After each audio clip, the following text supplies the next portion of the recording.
ಅಂತಂದ್ರೆ ಪ್ರತಿ ಅಮಾವಾಸ್ಯೆ ಕೂಡ ಶಿನ್ನನು ನಮ್ಮ ಮಲಕನ ನೋಡಿ ಬರಾಕ್ ಹೇಳಿದ್ರ. ನೀವ್ ಹೆಂಗ ಪ್ರತಿ ಅಮಾವಾಸ್ಯೆ ಬಂದ ತಾತನ ಗದ್ದಿಗೆ ಅಭಿಷೇಕ ಮಾಡಿಸ್ಕೊಂಡು ಕಾಯಿ ಓಡಿಸ್ಕೊಂಡು ಪ್ರಸಾದ ಮಾಡಿಸ್ತೀರಿ, ಪ್ರಸಾದ ಮಾಡ್ಕೊಂಡು ಹೆಂಗ್ ಹೋಗ್ತೀರಿ ಹಂಗ ಸೋಮಾರ್ಕೊಂಡ್ ಬರ್ಬೇಕ. ನಿನ್ನ ಕಷ್ಟ ದೂರ ಆಗ್ಬೇಕಂದ್ರೆ ಸೋಮಾರ್ಕೊಂಡ್ ಬರ್ಬೇಕಂತ ತಿಳ್ಕೊಂಡು ಹೆಂಗ್ ಹೇಳ್ತಾರಲ್ಲ ಹಂಗ ಅಲ್ಲಿ ಹೋದಂತ ಸಮಯದೊಳಗೆ ಹಿರಿಯರಂತಾರ ನಿಮ್ಮ ಹಿರಿಯರು ಪೂರ್ವಜರು, ತಮ್ಮ ನಾವು ಇಳದೇ ಇರ್ತಕ್ಕಂಥ ಜಾಗದೊಳಗ ಬರದೇ ಇರ್ತಕ್ಕಂಥ ಜಾಗದೊಳಗೆ ಬಂದು ಮುಕ್ಕೊಂಡಿವಪ್ಪ, ನೀ ಇನ್ನೂ ಬಂದಿಲ್ಲ, ಬರುವುದಕ್ಕಿಂತ ಪೂರ್ವದೊಳಗ ನಿನ್ನಿಂದ ಏನು ಒಳ್ಳೆ ಕಾರ್ಯ ಅದ, ಏನು ಧರ್ಮದ ಕಾರ್ಯ ಅದ, ಏನು ಆಚರಣೆ ಅದ, ಏನು ಧರ್ಮ ಪರಂಪರೆ ಅದ ಅದನ್ನ ಮಾಡಿಕೊಂಡು ಬಾ ಅಂತ ತಿಳ್ಕೊಂಡು ನಮ್ಮ ಪೂರ್ವಜರು ನಮಗೆ ಎತ್ತರಿಸ್ತಾರ. ಗುರುವಿನ ಸನ್ನಿಧಾನಕ್ಕೆ ಯಾಕೆ ಅಂತಂದ್ರ ಹರ ಮುನಿದರೆ ಗುರು ಕಾಯುವ ಅಂತ ಕರೆದಾರ. ತಂದೆ ಅಂದವನು ತಂದೆ, ತಾ ಅಂದವಳು ತಾಯಿ, ತಂದೆ ಅಂದವನು ತಂದೆ, ತಾ ಅಂದವಳು ತಾಯಿ, ಇಬ್ಬರ ಮಿಲನದಿಂದ ಮ್ಯಾಲಿದ್ದವ ಕೆಳಗಂದಿ ಪುಣ್ಯಾತ್ಮ, ಕೆಳಗಿದ್ದ ನಿನ್ನ ಮ್ಯಾಲ ಕರ್ಕೊಂಡು ಹೋಗವ ಯಾರಂದ್ರ ಗುರುನಾಥ ಅಂತ ಕರೀತಾರ, ಸರಿ ಗುರುನಾಥ ಅಂತ ಕರೀತಾರ, ಬಸವಲಿಂಗ ತಾತ ಅಂತ ಕರೀತಾರ. ಯಾಕ ಅವಶ್ಯವಾಗಿ ಬೇಕ ಈ ತೊಡಿ ಮ್ಯಾಗ ಆ ಗುರುವಿನ ಪಾದ ಬಿದ್ದಾಗನ ಮೋಕ್ಷ, ಇಲ್ಲಂದ್ರೆ ಮೋಕ್ಷ ಇಲ್ಲ.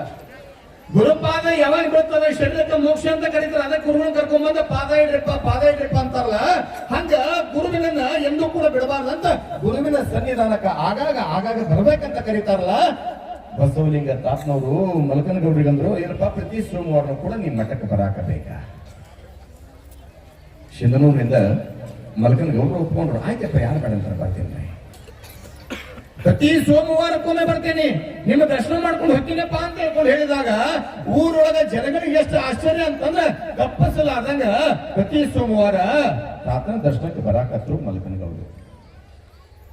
ವಾರ ಹೋತು, ತಿಂಗಳು ಹೋತು, ವರ್ಷ ಹೋತು, ಪ್ರತಿ ಸೋಮವಾರ ಕೂಡ ತಾತನ ದರ್ಶನಕ್ಕೆ ಬರ್ಬೇಕಾದ್ರ ಒಂದ್ ಸಾರಿ ಏನ್ ಘಟನೆ ಆಯ್ತು ಅಂತಂದ್ರೆ ತಾಯಿ ಏನ ಹಳ್ಳ ಅದಾವಲ್ಲ, ಈ ಕಡೆ ಕೂಡ ಹಳ್ಳ ಐತಿ, ಈ ಕಡೆ ಕೂಡ ಹಳ್ಳ ಐತಿ, ಈಗ ಗಂಜಿ ಮಾಡಾಕತ್ತಾರ ನಮ್ಗೆ ಗೊತ್ತಾಗ ಎರಡು ಕಡೆಗೆ ಹಳ್ಳ, ಮಳೆಗಾಲ ಜೋರಾಗಿ ಹಗಲು ರಾತ್ರಿ ಎಲ್ಲಾರ್ದಂಗ ಮಳಿ ಬಂದು ಬಂದು ಬಂದು ಬಂದು ಏನಾಗ್ಬಿಡ್ತು ಅಂತಂದ್ರೆ ಎರಡೂ ಕಡೆ ಹಳ್ಳ ಕಟ್ಟಿ ಬಿಟ್ಟವ, ಹಳ್ಳ ತುಂಬಿ ಬಿಟ್ಟಾವ.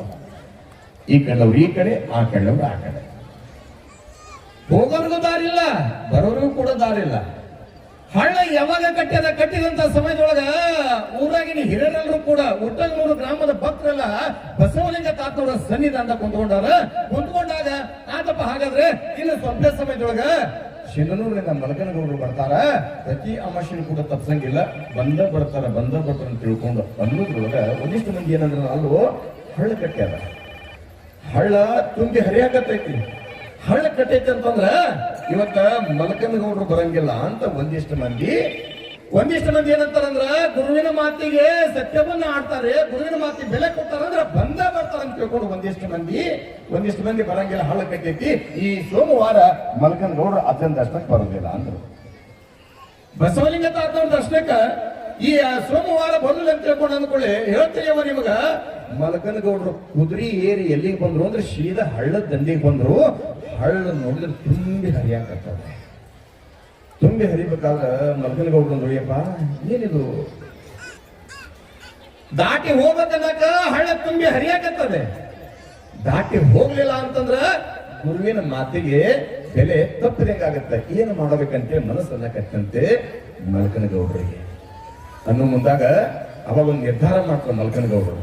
ಏನು ಅಂತಂದ್ರ ಎಂದು ಬಂದಲ್ಲ ಒಂದ್ ದಿವಸ ಹೋಗುದ, ಇದು ಎದಕ್ಕ ಕಟ್ಟಿದ ಮನಿ ಬೀಳಾಕ ಬೇಕ, ಹುಟ್ಟಿದ ಮನುಷ್ಯ ಸಾಯಕ ಬೇಕ. ಭೂಮಿ ಮ್ಯಾಗ ಯಾರು ಕೂಡ ಶಾಶ್ವತ ಅಲ್ಲ.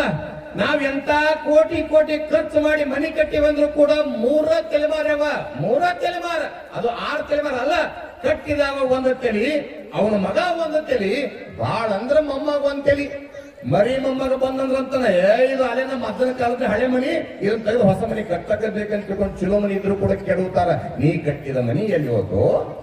ಅದಕ್ಕಾತಂತಾನೆ ಏನು ಅಂತಂದ್ರ ಗುಬ್ಬಿ ಹೆರರ ಮನೆಯ ತನ್ನ ಮನೆ ಎಂಬಂತೆ, ಗುಬ್ಬಿ ಹೆರರ ಮನೆಯ ತನ್ನ ಮನೆ ಎಂಬಂತೆ ಈ ದರೆ ದನ ವನಿತೆಯರು ನನ್ನವರು ತನ್ನವರೆಂದು ಹೋರಿ ಸಾಯುತ್ತಿದೆ ಜೀವ, ಸರ್ವಕ್ಕೂ ಕರ್ತೃ ಕೂಡಲ ಚೆನ್ನ ಸಂಗಮಿನೆಂದರಿಲ್ಲವೇ.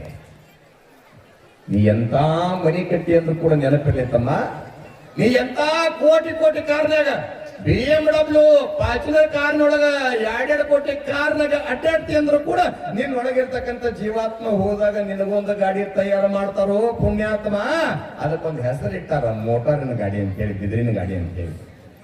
ಕೋಟಿಟ್ಲಿ ಗಾಡಿ ಅಂತ ತಿಳ್ಕೊಂಡು ಆ ಗಾಡಿ ತಗೊಂಡು ನೀನು ಮಣ್ಣು ಮಾಡಂಗಿಲ್ಲ, ನಿನಗೆ ಒಂದು ಗಾಡಿ ತಯಾರು ಮಾಡ್ತಾರೆ. ನೀ ಎಂತ ಮನೆ ಕಟ್ಟಿ ಅಂದ್ರೂ ಕೂಡ ನೆನಪಿರಲಿ, ನಿನ್ನದೇ ಆಗಿರ್ತಕ್ಕಂಥ ಶಾಶ್ವತವಾದ ಮನೆ ಯಾವುದು ಅಂತಂದ್ರ ಇದು ಕಟ್ಟಿದ 30-40 ಸೈಜಿನ ಮನೆ ಏನದಲ್ಲ, ಬರೀ 100 ವರ್ಷದ ಮನೆ ಅದ. ನಿನ್ನ ಸ್ವಂತ ಮನೆ 1000 ವರ್ಷದ ಯಾವುದು ಅಂದ್ರ ಅಲ್ಲಿ ಏನದಲ್ಲ ಅವ ಎಲ್ರಿ 6 ಅಡಿ 3 ಅಡಿ ಏನೈತಲ್ಲ ನನ್ನ ಸ್ವಂತ ಜಾಗ. ಸುಮ್ಮನೆ ಆಟ ಜಾಗ ಸಲ ಹೊಡೆದಾಡೋದು ನಂದ ಬದುಕಿ ಹೋದೆ ಅಂತಂದ್ರೆ ಗುರುವಿನ ಪಾದ, 2 ಪಾದ ಒಟ್ಟಾರೆ ಬೇಕು ಇವತ್ತಂತ ತಿಳ್ಕೊಂಡು ಗಟ್ಟಿ ಧೈರ್ಯ ಮಾಡಿ ಬಸವಲಿಂಗ ತಾತ್ನವರ ಜಯಘೋಷಿಯವನ್ನ ಮಾಡ್ತಾ ಕುದುರೆಗೆ ಯಾವಾಗ ಹಿಂಗೆ ಚಪ್ಪರಿಸ್ತಾರ, ಕುದುರೆ ಹಾರ ಹೊಂಟ್ರ ಜಿಗದ್ ಬಂದು ಈ ಚಿಕಟ್ ದಂಡಿ ನಿಂತಿತ್ತಂತೆಲ್ಲ. ಯಾವಾಗ ಬಂದಲ್ಲಿ ಊರಾಗ ಜನ ಅನ್ನಕತ್ತಾರ, ಬಸವಲಿಂಗ ತಾತನ ಸನ್ನಿಧಾನ ಕುಂತ್ಕೊಂಡು ಭಕ್ತರ ಅನ್ನಕತ್ತಾರ, ಇವತ್ತ ಮಲ್ಕನಗೌಡರು ಬರಂಗಿಲ್ಲ. ಯಾಕ ಹಣ ತುಂಬಿ ಹರಿಯಾಕತ್ತದ, ಹಣದಾಗ ಏನು ಹೇಳಿದ್ರೆ ಮುಳಿಗೆ ಹೋಗ್ಬಿಡ್ತಾರೆ ತಿಳ್ಕೊಂಡು ಅನ್ನೋದ್ರೊಳಗ ಮಲ್ಕನಗೌಡರು ಬಂದು ತಾತನ ಸನ್ನಿಧಾನ ನಿಂತ್ಕೊಂಡು ತಾತನ ಪಾದಕ್ಕೆ ನಮಸ್ಕಾರ ಮಾಡಿ ಕಣ್ಣೀರು ಹಾಕಾಕತ್ರಂತ. ಯಪ್ಪ ಎಂಥ ಗುರುವಿನ ಆಶೀರ್ವಾದ ಅದ, ಎಂಥದು ಗುರುವಿನ ಲೀಲ.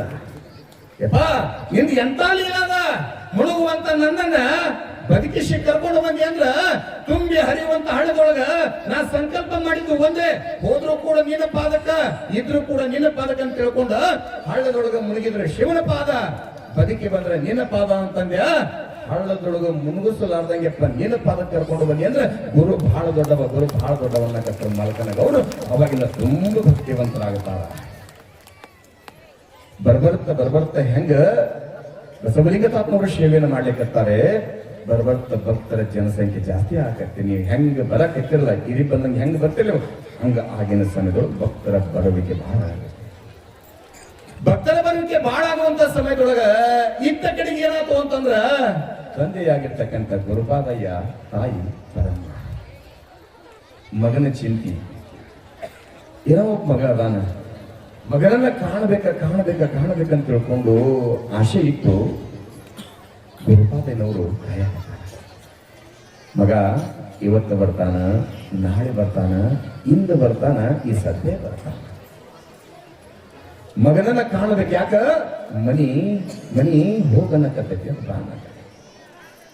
ಹೋಗುದ್ರೊಳಗಾಗಿ ಮಗನನ್ನ ನೋಡ್ಬೇಕಂತ ತಿಳ್ಕೊಂಡ ಅಲ್ಲಬನೂರು ಗ್ರಾಮದೊಳಗ ಗುರುಪಾದಯ್ಯನವರು ಇರ್ಬೇಕಾದ್ರೆ ಯಾವಾಗ ಕರೆಸ್ಯಾರ ಯಾರನ್ನ, ಮಲ್ಕನಗೌಡ್ರು ಕರೆಸಿ ಮತ್ ನೋಡಪ್ಪ ಯವ ಒಂಚೂರು ಸ್ವಲ್ಪ ಮುಂದಕ್ಕೆ ಬರ್ರಿ ಹಂಗ ಇವತ್ತು ಹಂಗ ಬಂದಿದ್ದ ಹಂಗ ಮುಂದೆ ಬರ್ರಿ ಒಂದಿಲ್ಲ ಮುನ್ನಿಸ್ತದೆ ಮತ್ತೆ ಕರೆಯ